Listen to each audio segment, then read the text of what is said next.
FNAF 1 foi maravilhoso e perfeito pro YouTube, isso você já sabe. FNAF 2 melhorou ainda mais o que já era bom e trouxe muitas coisas novas, além de histórias e minigames e coisas bem legais, além de mais animatrônicos pra toda essa franquia que tava começando a ter cara de franquia além de 2014. E é então que Five Nights at Freddy's 3 chega justamente agora em 2015 e, bem, falar do FNAF 3 é um pouco complicado, mas estou aqui de novo, pessoas, para falar para vocês de Five Nights at Freddy's 3, agora trazendo a nostalgia, né, que a gente jogou recentemente no canal, e a gente tá trazendo os vídeos mostrando o que aconteceu na época, o que rolou e tudo mais, as grandes coisas impactantes entre o FNAF 2 e o FNAF 3. Então, pessoas, mais um vídeo de nostalgias aqui de Five Nights at Freddy's, e para você nos ajudar, já deixa um gostei e se inscreva no canal, são vídeos novos assim, editados todos os dias aqui, sendo assuntos, agora trazendo, né, coisas do passado e também lembrando a época que foi entre FNAF 2 e FNAF 3. Como você tava 10 anos atrás? Comenta aí que eu quero saber. E também fala pra mim o que você acha de Five Nights at Freddy's 3. O título é meio polêmico, porque na época Five Nights at Freddy's 3 foi bem polêmico e eu vou explicar o porquê nesse vídeo também.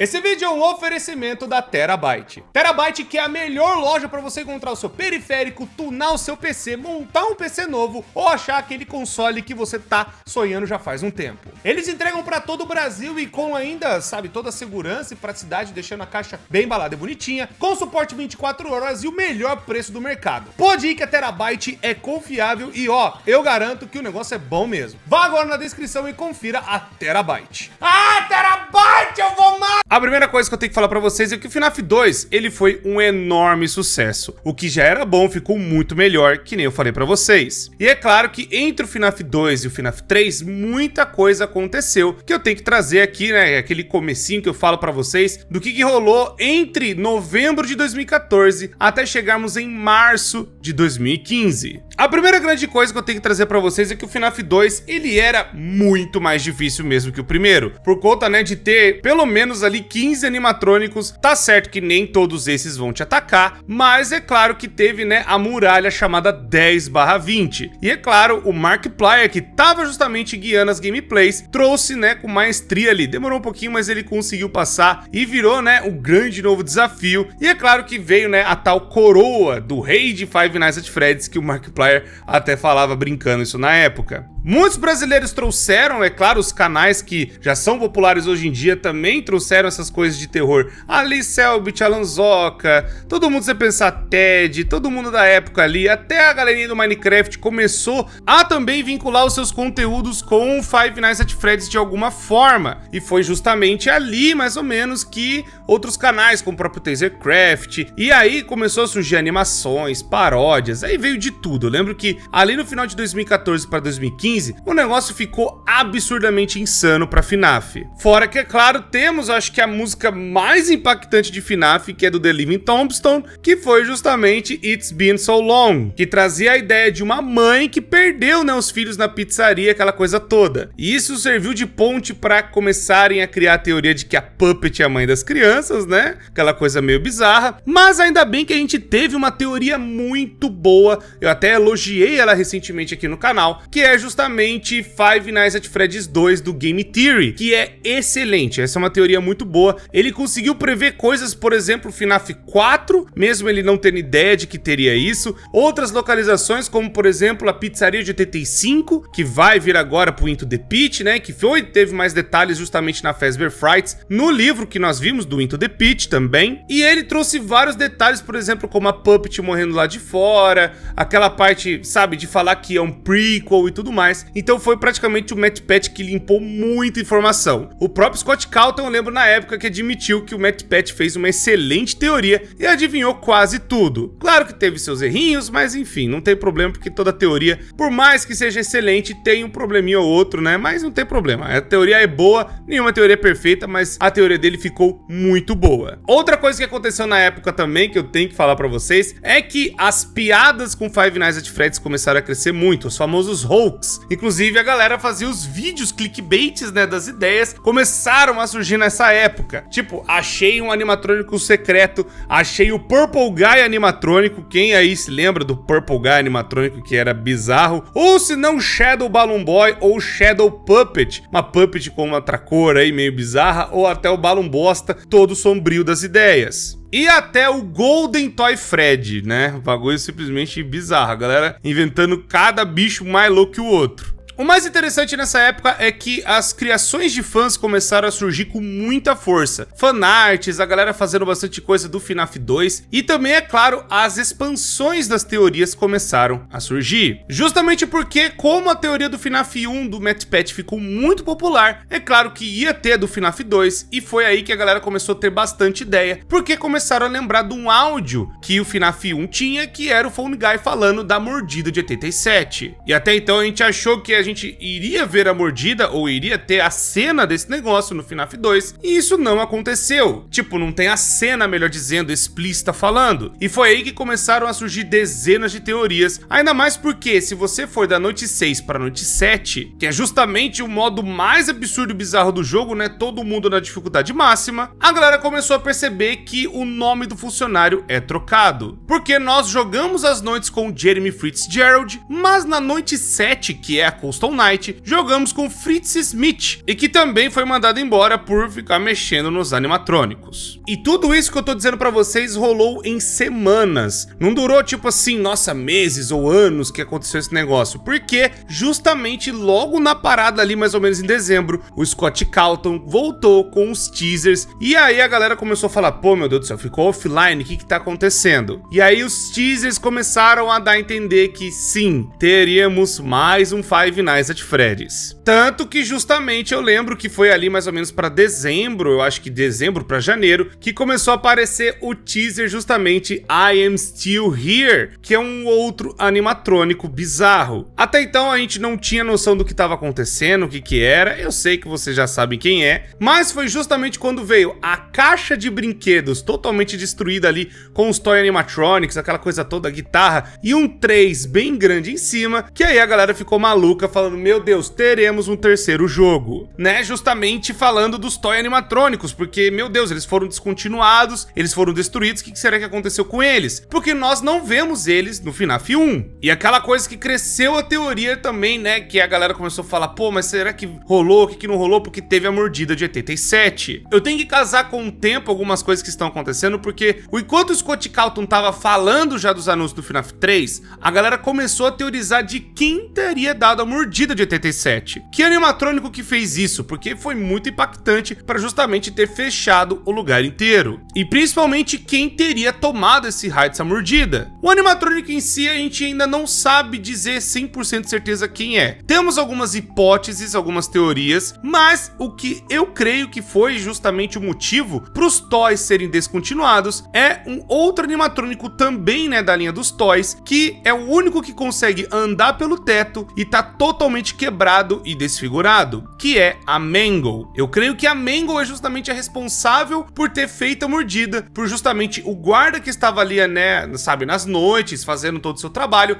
ele vai pegar o turno da manhã para cumprir um dos últimos aniversários que a pizzaria ainda teria que fazer, justamente porque ela estava passando por uma investigação policial, e é justamente nesse momento que a Mangle toda quebrada vai lá e morde a cabeça do cara. Tem algumas outras teorias colocando até o Toy Bonnie, quem fez essa teoria até foi o Kane Carter, tem até desenho dela, comics e tudo mais. Tem algumas pessoas falando que pode ser o Golden Fred, que é uma possibilidade bem real também, mas como estava no aniversário, aquela coisa cheia de crianças, cheia das pessoas ali, né, os adultos comemorando também, então não acho que o Golden Fred apareceria do nada e morderia, mas pode ser que sim. Ou também pode ser o Withered Fox, já que ele pula justamente na cara quando a gente tá ali jogando, a gente vê ele pulando quando toma o jumpscare dele, e ele pode ter pulado pra cima do guarda e ter mordido a cabeça dele também. Enfim, qual animatrônico que é, não importa, o importante é que aconteceu e o cara, né, depois foi de arrasta. Mas nesse meio tempo o Scott Cawthon não tava parado, ele tava vendo, né, as teorias, a galera conversando, e ele continuou a fazer os teasers. Simplesmente ele soltou um He Always Does, é tipo, o que tá falando? De quem que tá falando? O que volta? Escrito de roxo ainda? E aí a galera começou a falar, pera aí gente, roxo? Ele deve tá falando do Purple Guy. Então vai ser focado no Purple Guy esse jogo? Enfim, foi aí que teve justamente o mapa do FNAF 3 também como teaser. E aí do nada um Balloon Boy todo derretido, né, meio verde, meio preto ali, com o olhar meio esquisito. E só quando teve justamente, né, o teaser It's All In Your Mind da Phantom Chica e do Phantom Foxy, que aí o bagulho tava louco mesmo. E como se não bastasse, né, a gente já ter visto o Phantom Balloon bosta, o Scott Cawthon me solta o trailer do FNAF 3, ali mais ou menos em janeiro, pra vocês terem uma noção, pegando todo mundo de surpresa. E é claro, foi novamente pro Steam Greenlight, que eu expliquei no outro vídeo que era um negócio muito importante para a comunidade da Steam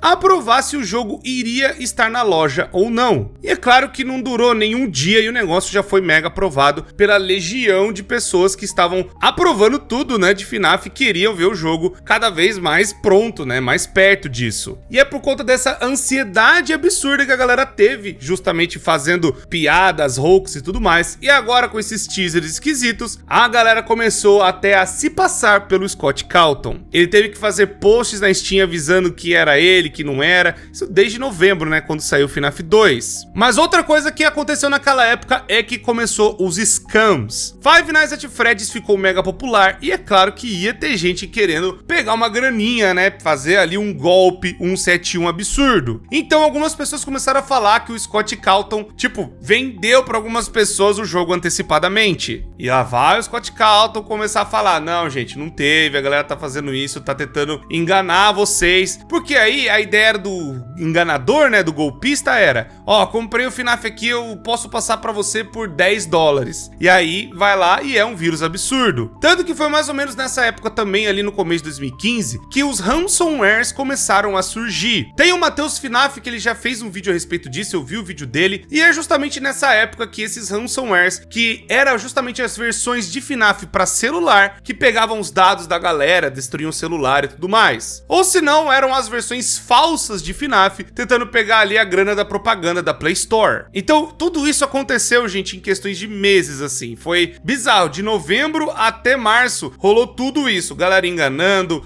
fazendo piada, fazendo trollagem, mais um monte de coisa ao mesmo tempo. Tudo porque, né, que nem eu falei, FNAF 2 explodiu, o bagulho tava muito doido, e ainda com a notícia do terceiro, a galera ficou mais empolgada ainda. Fora que também o Scott Cawthon viu que estavam fazendo páginas falsas do FNAF 3. A galera fazendo ali, sabe, nossa, ó, tem aqui pra vocês comprar e tudo mais. E foi aí que o Scott falou, não, gente, ó, a página oficial é essa aqui do IndieDB e essa aqui da Steam. Vocês comprarem de outros lugares, não é oficial, não é meu, mas ainda assim, infelizmente, uma galera caiu no golpe. Foi aí que o Scott Cawthon teve uma ideia, ele teve um plano ali pra fazer um bagulho doido. Ele começou a soltar na Steam que ele tinha sido hackeado. Então era tipo assim, pô, ele tá dando munição pro enganador falando que ele foi hackeado, o que que tá acontecendo? A galera começou a ficar preocupada. E aí então, ele solta a notícia que o jogo foi cancelado porque alguém pegou o jogo e soltou de graça na Game Jolt. E foi aí então que agora nós demos a entrada nas Troll Games de Five Nights at Freddy's. Sim, foi no FNAF 3 que surgiu justamente o primeiro troll do Scott Cawthon. Não só pra ele enganar os enganadores, né, que a galera tava lá fazendo os golpes e tudo mais. E foi quando o pessoal ia na Game Jolt, clicava pra baixar o FNAF 3, você tinha a cara do Springtrap tremendo, era tudo aquela coisa bizarra, né? Mas quando você dava play, você ia pra um outro jogo do Scott Cawthon chamado There Is No Pause Button. E aí ele botou o personagemzinho dele, né, o Anime Dude, com a carinha do Fred, fazendo, né, ali os levels, passando e tudo mais, fazendo uma brincadeira, né? Ele pegou um jogo antigo, justamente pra falar que era o jogo hackeado. Foi então que a galera falou, pô, peraí, palhaçada é essa que Scott tá fazendo? Aí foi quando ele falou, gente, eu tô brincando, tudo, né, pra ver se para com esse negócio e tudo mais, ainda mais porque a galera tava ansiosa cobrando pelo jogo. Então foi uma maneira de desestressar o pessoal e matar um pouco a ansiedade da galera. Fora que o Scott Cawthon já tinha admitido que o jogo tava perto de sair. Ele tava já mais ou menos ali pronto e tudo mais, então a galera não tinha do que se preocupar. Então isso evitou que FNAF 3 continuasse sendo propagado por golpistas e tudo mais, e foi aí que a galera começou a acalmar e ficar mais de boa. E foi então no dia 2 de março de 2015 que Five Nights at Freddy's 3 era lançado. E aí as pessoas começaram a jogar. E foi um tanto quanto esquisito, porque na primeira noite, os animatrônicos já andavam, faziam alguma coisa, mas até então a galera não tinha noção do que estava acontecendo. Foi então que quando a gente passou a primeira noite, não vi animatrônico nenhum, e só tinha o cara trocando ideia. A gente tem, né, o jornal, o ritual todo de FNAF, né? Jornalzinho no começo, dando contexto, falando das coisas terríveis que aconteceram e tudo mais, uma empresa lucrando com as lendas urbanas da franquia toda que aconteceu na década de 80 e 90, mas não tinha animatrônico nenhum. O que tá acontecendo? Mas quando a gente terminava a primeira noite, a gente era recebido com um novo minigame. Até então no FNAF 2 a gente só tinha os minigames quando a gente morria, mas aqui não. Cada noite a gente tinha um minigame novo, e é justamente o minigame do Follow Me, onde o animatrônico ali, o Fredzinho, vai andando, né, a pizzaria, e foi quando a galera começou a sacar que o lugar era um tanto quanto familiar. Era o restaurante do FNAF 1. E quando o Fred ia mais pra perto do banheiro, ele chegava numa sala secreta que ele não conseguia entrar, e aí do nada o Purple Guy aparecia e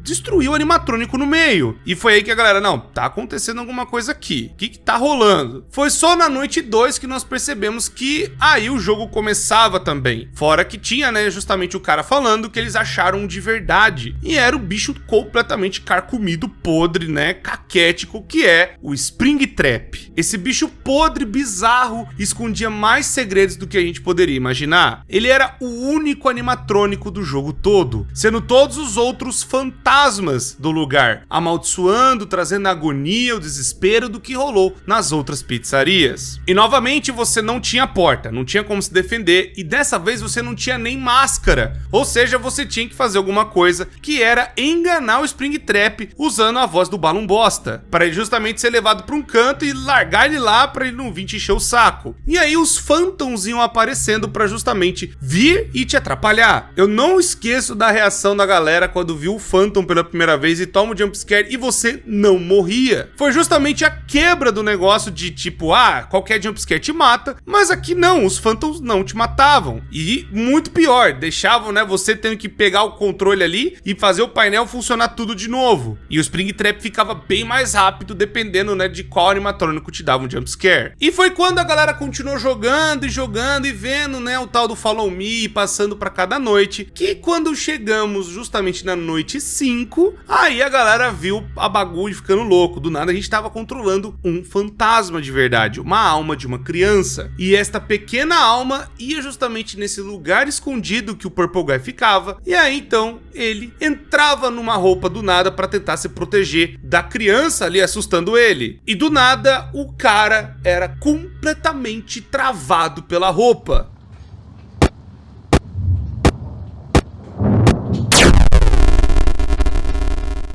Purple Guy morria dentro do seu traje, e foi aí que a galera sacou, esse cara que foi o homem lá do FNAF 2, que matava as crianças, e aí agora ele tentou se esconder das crianças, e foi aí justamente que ele ficou preso na roupa e morreu. E aí agora acharam, e foi aí então que dava um plot twist na sua cabeça. Esse tempo todo, o assassino da franquia tava na sua frente, em forma de coelho bizarro, vindo pra cima pra te matar.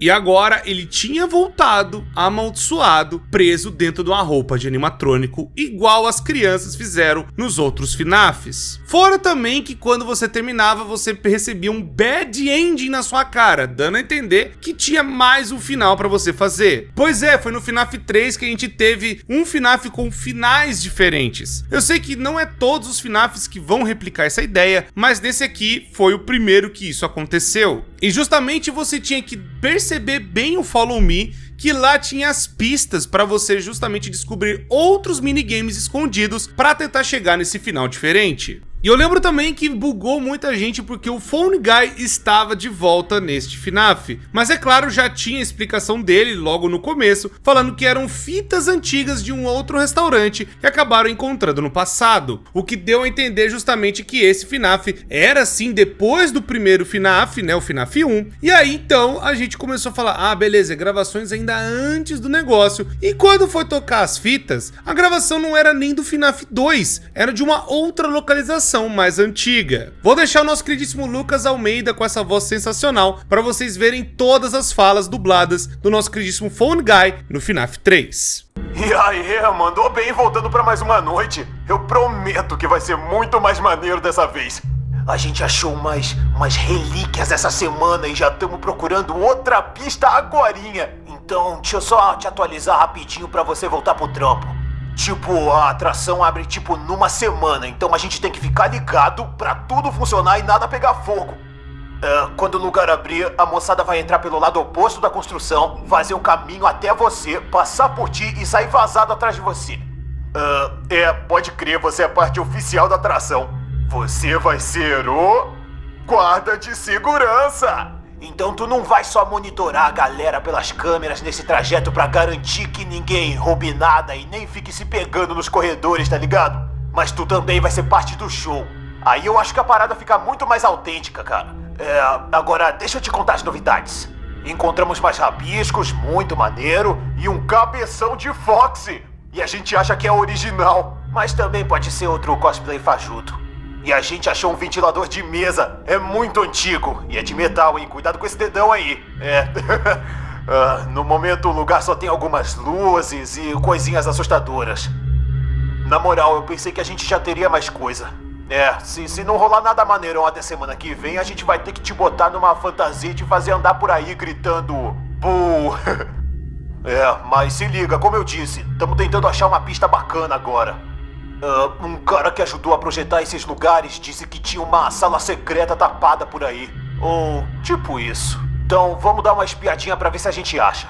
Por enquanto vai se acostumando aí com o novo setup, tá? Você pode checar as câmeras de segurança na sua direita dando um cliquezinho no botão azul. Você também pode mudar entre as câmeras dos corredores, dos dutos. Aí lá pra sua esquerda tu pode subir o painel de manutenção. Usa essa parada pra reiniciar qualquer sistema que ficar offline, tá ligado? Acho que a gente deu uma exagerada tentando fazer o lugar parecer mais vintage. Alguns equipamentos mal funcionam. Eu não tava zoando sobre o fogo não, cara. Isso aí é um risco pra valer.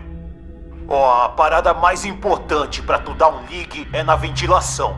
Olha, esse lugar vai te dar arrepios, mano. E se a ventilação ficar offline, aí tu vai começar a ver umas paradas sinistras, bro. Circula esse ar aí. Beleza, fica de olho nas paradas e vamos tentar trazer algo novo pra você amanhã.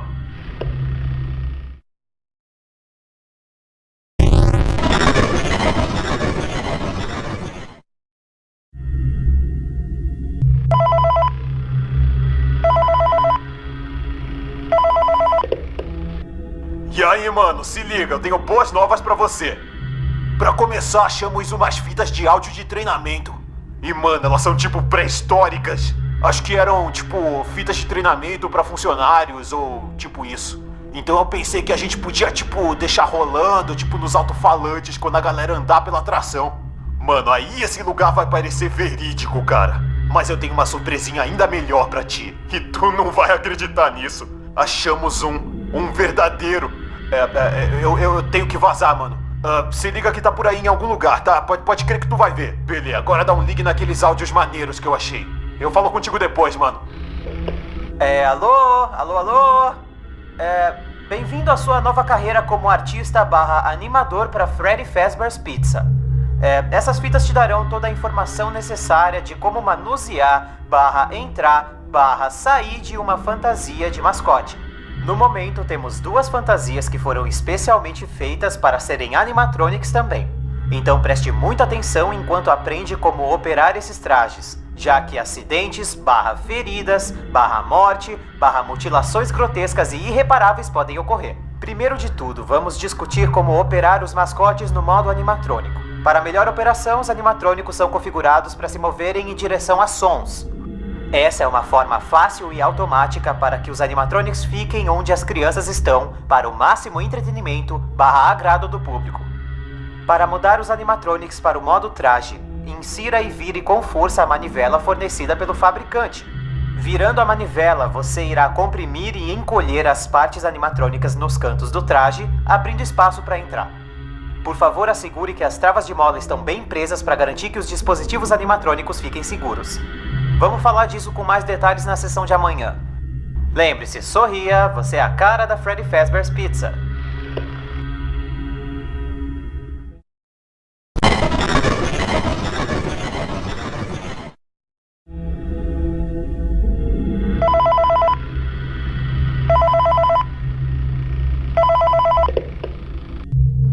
Alô? Na lição de hoje continuaremos nosso treinamento com o manuseio apropriado do traje. Quando usar o animatronic como traje, por favor assegure que as partes estão comprimidas e presas com firmeza com a trava de mola localizada dentro do traje. Pode levar um momento para posicionar a sua cabeça e corpo no meio dessas partes de uma forma que você possa andar e falar. Tente não empurrar nem se posicionar contra nenhuma trava de mola dentro do traje. Nunca toque nas travas de mola. Não respire nas travas de mola, já que a umidade pode afrouxá-las e causar ruptura. Caso a trava de mola fique frouxa enquanto você usa o traje, por favor manobre para longe do público antes de sangrar, para não arruinar a experiência do cliente. Como sempre, se tiver uma emergência, por favor vá para a sala segura designada. Cada restaurante é construído com uma sala extra, não inclusa no mapa digital programado nos animatronics ou sistemas de segurança. Essa sala é oculta aos clientes, invisível aos animatronics e fora de vista das câmeras. Como sempre, lembre-se, sorria, você é a cara da Freddy Fazbear's Pizza.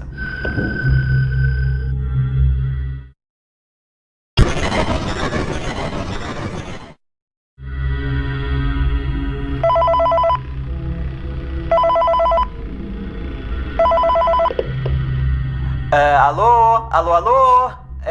Houve uma mudança nas políticas da empresa a respeito de usar os trajes. Não use. Depois de um infeliz acidente na Sister Location envolvendo múltiplas e simultâneas falhas nas travas de mola, a empresa considerou os trajes temporariamente inutilizáveis pelos funcionários. Segurança é a prioridade da Freddy Fazbear's Pizza e esse é o motivo dos trajes clássicos serem afastados para um local apropriado enquanto são examinados pelos nossos técnicos. Até que os substitutos cheguem, esperamos que use as fantasias temporárias que fornecemos a você. Tenha em mente que foram encontrados às pressas, então perguntas sobre apropriação / relevância devem ser evitados. Repito, os trajes clássicos não devem ser tocados, ativados ou usados. Dito isso, não nos responsabilizamos mais, faça como quiser. Como sempre, lembre-se, sorria, você é a cara da Freddy Fazbear's Pizza.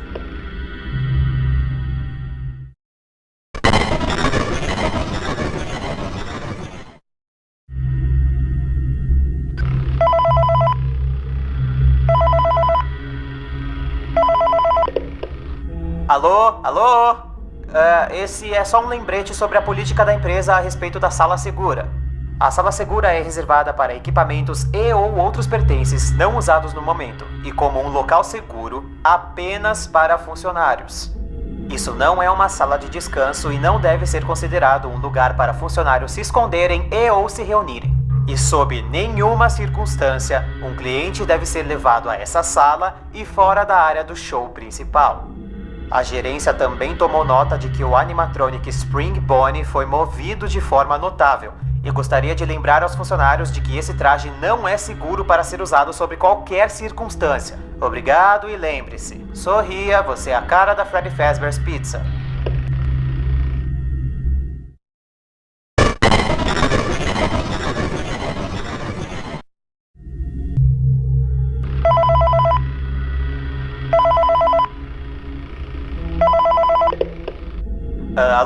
Alô? Isso é só para informar a todos os funcionários que, por conta de restrições federais, as salas seguras mencionadas anteriormente serão seladas em muitos estabelecimentos, incluindo esse. A equipe de construção estará aqui na maior parte de hoje construindo uma parede falsa por cima da porta. Nada será removido de antemão, então se você deixou algo lá dentro, o problema é seu. A gerência também pede para que essa sala não seja mencionada à família, amigos nem representantes de seguradoras. Obrigado novamente e lembre-se, sorria, você é a cara da Freddy Fazbear's Pizza. Então você tinha praticamente a mesma coisa, só não tinha as cutscenes, né, que teve no FNAF 2, e aí foi quando a galera começou a perceber que talvez faltou algumas coisas nesse FNAF. Principalmente que esse aqui não tinha mais o modo 10/20 ou 4/20 que ficou tão icônico nos outros dois jogos. Eu sei que vão falar que tem um modo agressivo, mas não é a mesma coisa porque tem os Phantoms, aquela coisa toda. Os Phantoms eles não matavam, mas enchiam um saco, enfim, eu entendo isso. Mas o grande problema desse jogo é um negócio chamado RNG. RNG, ou Random Number Generated, é justamente um valor que ficava muito, mas muito difícil de vencer a dificuldade máxima desse jogo. Tanto que eu acho que até hoje os caras nunca arrumaram esse RNG, nem a Click Team, nem o Scott Calton, simplesmente ficou largado lá. Tem agora recentemente a versão Deluxe, que conserta um pouco disso e traz até uma Boss Battle com outro toy destruído, que é a Mangle. Mas é aquela coisa, projeto de fã e tudo mais, né? Não é aquela coisa, meu Deus do céu, né? Não é o original. O original ainda tá meio podre daquele jeito até hoje. Mas o que eu lembro muito na época é da galera criticando que o jogo parecia que ele tomou um downgrade. Downgrade é quando um jogo ele era maior no antigo e esse ele tá menor. Justamente porque não teve as cutscenes, não teve lá tantos animatrônicos, por mais que os Phantoms faziam, né, esse trabalho de ter as variedades dos animatrônicos antigos, mas o único animatrônico que te matava era o Springtrap. Não tinha tipo uma versão a mais, assim, os animatrônicos realmente te matando e tudo mais. Só os Phantoms, né, que enchiam o saco. Mas outra coisa que eu lembro que o FNAF 3 teve bastante reclamação era justamente o modo mais difícil ser totalmente quebrado e ainda assim não ser o 10/20, aquela coisa toda. Porque justamente se você já completasse a noite 6, que é a parte do final que você recebe o jornal, e tem até um easter eggzinho, né, na verdade tem vários easter eggzinhos nesse jornal, não só se você clarear a imagem aparece o Springtrap na foto, mas em volta do jornal é o Scott Calton agradecendo a galera e falando como que foi o processo de criar esse jogo. E também toda a repercussão, os beta testes, aquela coisa toda que era bem legal. Mas eu lembro que muita gente ficou decepcionada, esperava que, sei lá, ia ter 15, 20, 30 animatrônico, mas a gente recebeu um monte de fantasma e o Springtrap. E eu lembro também da galera comentando que esse seria o último capítulo, era a trilogia fechada e não teria mais o porquê de ter tantos animatrônicos ou coisas do tipo. Isso porque é justamente o fim do assassino da série, o Purple Guy, que nós vimos no FNAF 2 e que foi o responsável pelas mortes e coisas ruins que aconteceram nas pizzarias e nas vidas de várias crianças. Então esse seria o desfecho dele, tudo pegando fogo, aquela coisa toda. Por mais que no jornal tinha lá dando a entender de que o Springtrap ainda estava vivo, tinha saído, né, vivo do incêndio que rolou dentro da Fazbear Fright. Mas o que a gente não esperava era que o Scott Calton também estava dando a entender de que era um final ou algo do tipo. Ainda mais por ter um negócio chamado Good Ending, que é justamente o Happiest Day, que ia justamente finalizar, né, a alma das crianças sendo libertadas e você, o jogador, poderia ajudar essas crianças a encontrar o descanso eterno. E tem até o final, né, que as máscaras somem, aquela coisa toda, era bem legal ver que tipo tava tudo concluído, o Springtrap pegou fogo, as crianças foram libertadas e esse seria o primeiro grande final para Five Nights at Freddy's. Eu sei, você vai olhar pra mim agora nos comentários e falar assim, mal sabia nós que o bagulho ia ter pelo menos mais uns 8, 9 jogos. Pois é, mas muitas das teorias na época já estavam apontando como final, e quando veio o teaser do FNAF 4, bem, eu vou deixar isso pro próximo vídeo, que aí vai ser a nostalgia FNAF 4. Então pessoas, muito obrigado por terem assistido, espero que vocês tenham gostado das informações e também de relembrar essa época. Eu particularmente gosto do FNAF 3, ele é o mais fácil, querendo ou não tem jeito, ele é muito mais de boa de passar, ele é bem mais tranquilo que o próprio FNAF 1 e 2, o 2 nesta época era o mais difícil, mas ele tentou focar bem mais na história e um desfecho pro personagem, né, que tava ali o vilão, e também pras crianças que sofreram pra caramba. Mas mal sabia a gente que ele ia, né, fazer o primeiro FNAF que ia se passar na Fredbear's Family Diner, e também, né, contar tudo o que aconteceu antes da gente imaginar de ter FNAF 2, FNAF 1, 2, enfim, né, ter todos os FNAFs que nós conhecemos hoje. Enfim, como você tava nessa época em 2015? Comenta aí que eu quero saber. E eu espero que você tenha gostado do vídeo, deixa o gostei, para dar uma força pro nosso trabalho. Se inscreva, estamos perto dos 3 milhões. Se você compartilhar o vídeo, quem sabe mais pessoas vêm e começam a gostar do nosso trabalho. Muito obrigado por tudo sempre, muito obrigado por ter assistido. Eu me despeço de vocês e até a próxima.